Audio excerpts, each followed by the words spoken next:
నిద్ర లేవగానే చూస్తూ ఉంటాం ఫోన్లో ఒకటే నోటిఫికేషన్.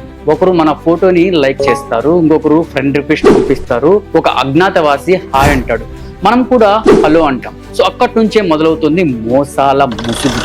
సో ప్రేమ పేరుతో, సహాయం పేరుతో, నమ్మకంతో సోషల్ మీడియాలో మనుషులను దగ్గర చేస్తున్నా, లేకపోతే మోసగాళ్లకు కొత్త ఆయుధమా?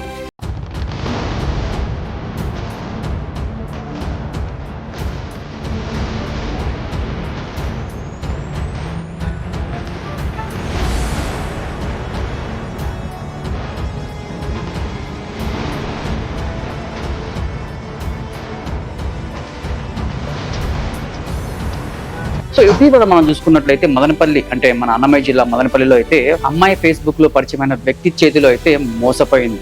సో ప్రేమ పెళ్లి పేరుతో ఆ అమ్మాయిని అయితే మోసగించి డబ్బునైతే తరస్కరించి పారిపోయాడు అనమాట. సో ఇదే తరహాలో ప్రతి వారం రాష్ట్రంలో ఏదో ఒక చోట సోషల్ మీడియాలో మోసాలు బయటపడుతున్నాయి. ఫోన్ స్క్రీన్ వెనుక కనిపించే నవ్వు మనిషి కాదు, సో మోసగాడు కూడా కావచ్చు.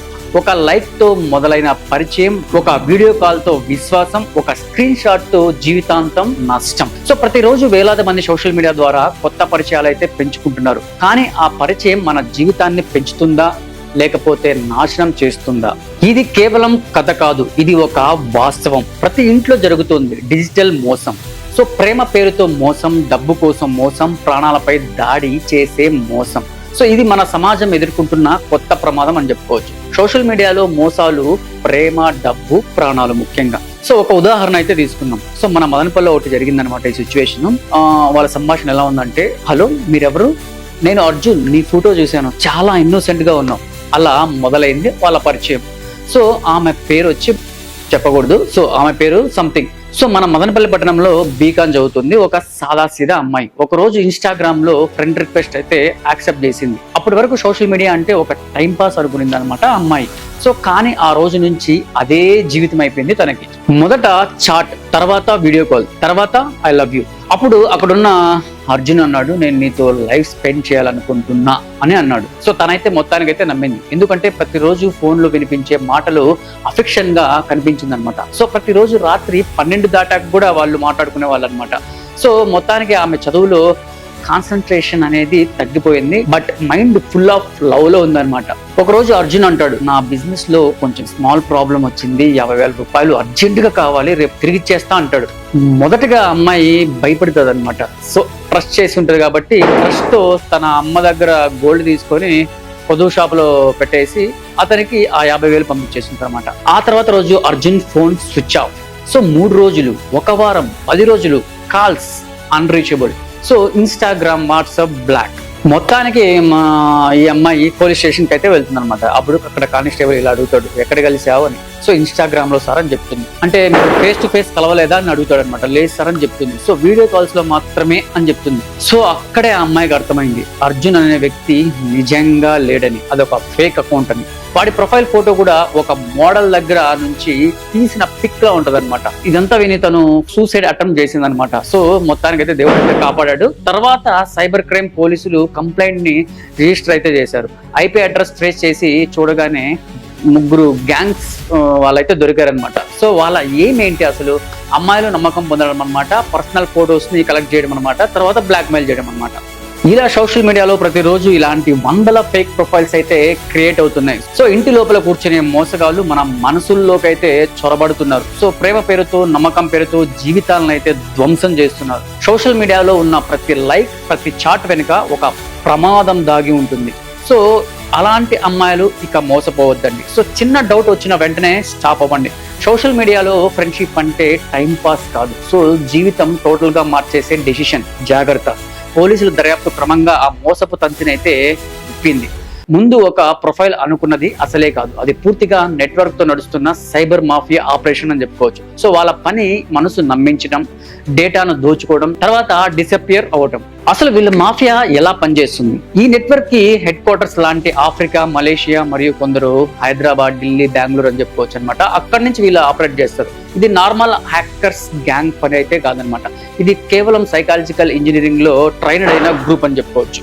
సో మొదట వాళ్ళు ఏ ఫేస్ తో క్రియేట్ చేస్తారు, ప్రతిరోజు ఫేక్ ప్రొఫైల్స్ క్రియేట్ చేస్తారు అనమాట. విత్ డీప్ ఫేక్ వీడియోస్ తో క్రియేట్ చేస్తారు. అట్రాక్టివ్ ఫేస్ అనేది వాళ్ళు అలా గ్రాఫిక్స్ అదే వేలో క్రియేట్ చేస్తారనమాట.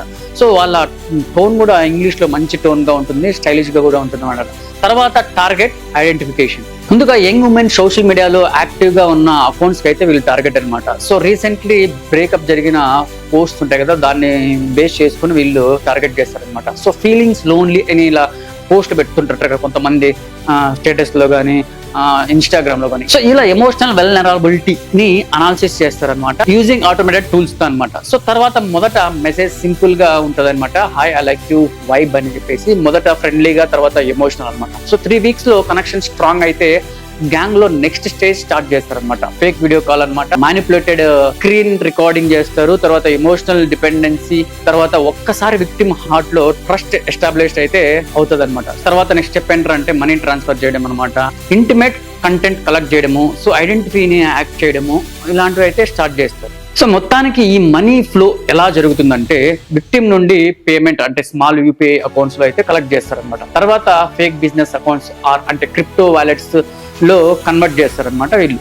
నైజీరియా, దుబాయ్, మలేషియాలో మళ్ళీ రీడిస్ట్రిబ్యూట్ చేస్తారనమాట. ఇలా ట్రేస్ చేయడం కష్టం అయ్యే మల్టిపుల్ లేయర్స్ తో క్రియేట్ చేస్తారు వీళ్ళు. మొత్తానికి పోలీసులు ట్రాక్ చేసిన టైంలో 18 fake accounts, 13 crypto wallets delete అయ్యేసి ఈచ్ వాలెట్ లో ₹1,00,000 అయితే సర్క్యులేట్ అవుతుంటాయి అనమాట. మొత్తానికి ఇందులో భారతదేశంలో చాలా మంది మీడియేటర్స్ అయితే ఉన్నారు. ఇక్కడ ఉన్న మీడియేటర్స్ లో టాస్క్ ఏంట్రా అంటే విక్టిమ్స్ డేటా కలెక్ట్ చేయడం అనమాట, ఫోటోస్ లీక్ చేయడము, సో లోకల్ ట్రాన్స్ఫర్ మేనేజ్ చేయడం అనమాట. సో మొత్తానికి అయితే హైదరాబాద్ లో అయితే 2 members అయితే ఇలా అరెస్ట్ చేయడం అయితే జరిగిందనమాట. మొత్తానికి అయితే వాళ్ళ కంప్యూటర్ చెక్ చేస్తే అందులో 400 పైగా తెలుగు ప్రొఫైల్స్, ఫోటోస్, చార్ట్స్ అయితే లిస్ట్ అయితే దొరికిందని చెప్పుకోవచ్చు. సో ఒక ఆఫీసర్ ఇలా చెప్పాడనమాట, ఇవి లవ్ స్టోరీస్ కాదు, ఇవి బిజినెస్ మోడల్స్ అని. మన మనసుతో వాళ్ళు ప్రాఫిట్స్ క్రియేట్ చేస్తున్నారనమాట. ఇక 2024-25 సంవత్సరంలో దేశవ్యాప్తంగా ఇలాంటి సోషల్ మీడియా ఫ్రాడ్స్ అనేటివి 18,000 పైనే కేసులు ఉన్నాయని చెప్పేసి చెప్తున్నారు. సో మొత్తానికైతే ఆంధ్రప్రదేశ్ లో రఫ్ గా చూసుకున్నట్లయితే 900 కంప్లైంట్స్ అయితే రిజిస్టర్ అవుతున్నాయి అని చెప్పుకోవచ్చు. సో పోలీసులు అనుకున్న దానికంటే 3 రెట్లు విక్టిమ్స్ అయితే సైలెంట్ గా సఫర్ చేస్తున్నారు ఇలాంటివి. సో మొత్తానికి సైబర్ వాళ్ళు చెప్పే మాట ఏంటంటే ప్రేమ కాదు, జాగ్రత్త కావాలి. ఒక మెసేజ్, ఒక క్లిక్ మన వ్యక్తిగత జీవితాన్ని మొత్తం సర్వనాశనం చేస్తుందని. డిజిటల్ ప్రపంచం సురక్షితం కాదు, మన మనసుని సురక్షితంగా ఉంచుకోవాలి. వాళ్ళు డబ్బు కోసం ఆడతారు, మనం మనసుతో ఓడిపోతాం. కానీ ఈ కథలు వినిపిస్తే ఇంకొకరు గెలుస్తారు. సో మీరు జాగ్రత్త, వాళ్ళు కూడా జాగ్రత్త. మొదట మనం నేర్చుకున్న పాఠం ఏంటంటే ప్రతి క్లిక్, ప్రతి మెసేజ్, ప్రతి ఫ్రెండ్ రిక్వెస్ట్ వెనుక ఎవరో ఉన్నారు.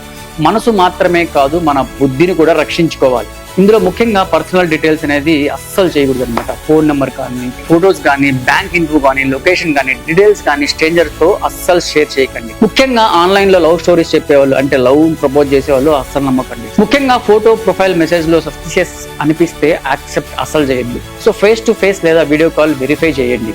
So payment and loan request ఏమన్నా వస్తే, సడన్ పేమెంట్ రిక్వెస్ట్ వచ్చినా కూడా వెరిఫై చేసుకోండి.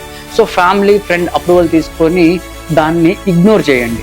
సో ప్రైవసీ సెట్టింగ్స్ అంటే మన సోషల్ మీడియాలో అకౌంట్స్ ని ప్రైవేట్ మోడ్ లో ఉంచండి.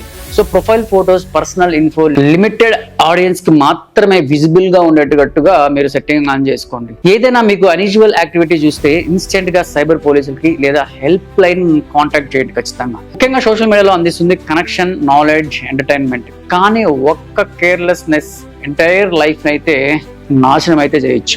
సో ఇదండి. సో మొత్తానికి మీరు ఇలాంటి ఆన్లైన్లకి మోసపోతే కొంచెం జాగ్రత్తగా ఉండండి. నెక్స్ట్ మంచి టాపిక్ మీ ముందుకు వస్తాను. This is Prince Vijay. Bye.